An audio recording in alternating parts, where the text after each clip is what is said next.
Just come out with the opening film, Don't Be Afraid of the Dark. Noel. Most of all, I feel sorry for Guillermo del Toro. Sorry? Most of all, I feel sorry for Guillermo del Toro. George? To be honest, I'm on the other side. I feel sorry for Troy Nixie. Sorry? I feel sorry for Troy Nixie, I think. But because he made a really fucking bad film? Well, I think it was he did the best with a pretty stodgy and... Should we walk while we're doing this, yeah? Yeah, go on, George. I think he did the best with a pretty stodgy, ordinary and underwhelming script. Yeah. It just had nothing at all going for it. I mean, really at all. I mean, you could have made it better. Could have made it better. Could have made it more tension-filled. Firstly, by not showing. Well, to be fair, it could have had some tension. Yeah, but yeah, definitely. But it's like you made it a bit not showing the things for a start. As soon as you see him, it's gone. Yeah. Like there's certain scenes that would work so well if you didn't see him. That there's a scene that we're going to the pub, yeah? Yeah. There's a scene that involves a shower curtain. Oh man, that fucking Bernard Herrmann score just killed me. Yes. But no. If the rings really, the shower curtain rings, are you fucking kidding me? That's it, I mean, just, you have it in there, you do not see it, if you see that scene completely from her perspective, I think it could be creepy as hell. Yeah, but because you're completely surrounding the scene and using the little tooth fairies as part of that scene, it completely takes every creepiness about it away. And it's unfortunate, really unfortunate. I'm pretty disappointed. Fucking luster. Lackluster. I love show. Sorry, wait, let's get past this. This is like a Beastie Boys video or something. The reason I say like I feel bad for Guillermo del Toro is this is obviously something that, like everybody who's a fan of the original of this, kind of grew up with, and it was creepy and it scared them all. Like when they grew up, it was something that terrified them as a kid. Yeah. It's like Transformers was to me, like seeing it realised and going, like, do you know what I mean? That's why I feel bad for him, because especially because he's got his fucking name all over this. Yeah. It might as well, to most people's minds, it was probably directed by him. So, you know, in the same way, I don't know, like we've seen in the past, like directors lend their names to a film and they just become completely associated with it. Ben, initial thoughts. Ben, initial thoughts. Go. Initial thoughts. Yeah, I really enjoyed it, actually. Surprisingly so. It's a bit generic, a little bit stale, but it was a fun creature feature, and as a mainstream Hollywood creep fest, it was good fun. That was a bit different from what we were saying. Back to Noel. No, so... Sorry, dude, you go ahead and get a drink. I just wanted to get your thoughts.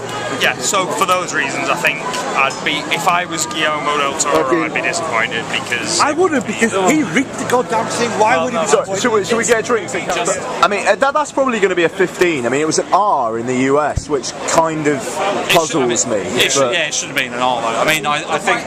Alright, the first thing I thought is that look at the first 10 minutes of a minute and the entirety of House of the Devil.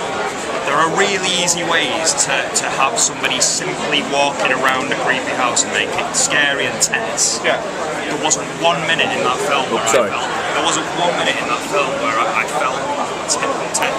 The first time I saw him there, I hadn't heard anything about it, and I sat there gripped. I didn't know what was going on, but I was absolutely gripped to what was going on.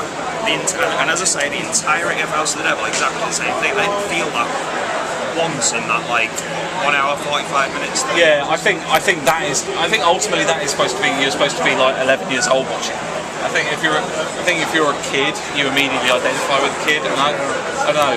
I think it's not something that's going to be. It's not a TV movie, and it's not something that's going to play to. You know, if it was. Obviously, if it was that, but it was on, 4 o'clock on a Saturday afternoon as like a 1 hour TV special, and I'm sure it would. But it wasn't creepy.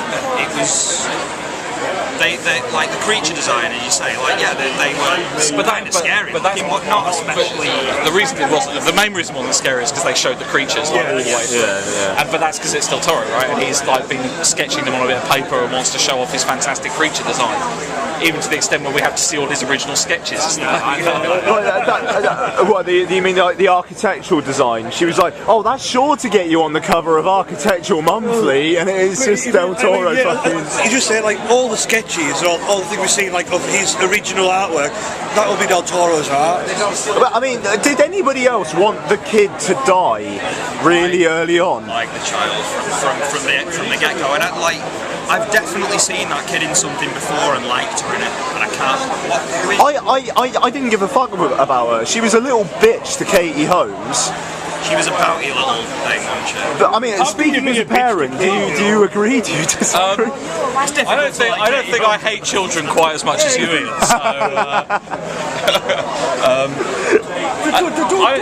So, she wasn't like an instantly kind of sympathetic character, I think. But it didn't bother me that much. To me, I didn't dislike her, not as much as you, anyway. But I really am more cynical than you, aren't I? No, I mean I had pretty low expectations for that. I had a good time. I enjoyed it. I wasn't scared, but then I'm never scared of anything these days. So I kind of. There's loads of these creatures are attacking her, and then all of a sudden the creatures go, oh shit, an old woman's coming. Run away, run away. Then all the creatures run off, and then she's then under the table chasing. Is she scared of him? Is she not scared of him? Are they supposed to be? Who are they scared of? And when she was running that bath, I thought there was going to be some old lady hot bath, skin burn action. You know, She gets in, you get a little bit of a saggy ass crack. Well, how he thought it was PG-13 though with that. I was quite surprised. But the leg snapping at the end and the teeth smashing at the beginning. That was one of the best parts. That leg snapping was one of the best parts. I did not see that coming. Do you know what I thought actually? The best part I thought was the bit in the hallway when they were dragging the kid down there, and she was like, and then she. And I recently, I can't remember what it was. Oh, it was the Thing trailer, and I'm like, right, can we put a veto or a pantheon or whatever you want to call it on people being dragged away? But that one worked, I thought. It's the only moment where I actually thought, oh, that was quite good. So I don't know, just all in all, a bit of a opening film, really, eh? Oh, we just got back. Yeah, they should have shown Hatchet 3. Yeah. Back with Final Destination 5 in a bit.